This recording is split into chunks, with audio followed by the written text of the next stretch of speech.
मुझे ये बताइए कि जो अभी आज़ाद जम्मू कश्मीर में हुकूमत मौजूद है, वो कि पीपल्स पार्टी के वजीर आजम जो है वो वजारत उज़्मा की कुर्सी पर विराजमान है, लेकिन उनको वोट देने में नून लीग भी शामिल नजर आई। तो ये बताइए कि क्या नून लीग और पीपल्स पार्टी का एक हम क्लैश जो देख रहे हैं, दोनों की जो अभी मौजूदा तादाद है असम्बली में वो भी ज्यादा ही है पीटीआई की निस्बत मुनहरिफ अरकान की वजह से। तो आपको क्या लग रहा है, क्या पीटीआई का हल्का एक में कोई चांस है या नहीं?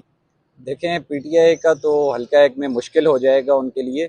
वैसे 6-7 हज़ार वोट है मीर अतीक का, लेकिन उससे ज़्यादा वो वोट हासिल नहीं कर पाएंगे।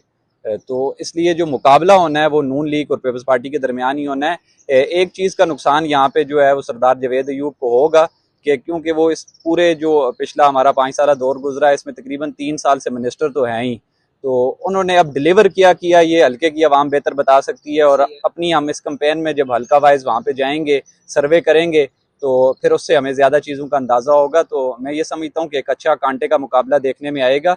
तो फिर इनमें मज़ीद चीज़ें क्लियर करने के लिए हमें हल्के के विजिट्स भी होंगे हमारी इस कंपेन में, तो इंशाल्लाह फिर चीज़ें ज़्यादा बेहतर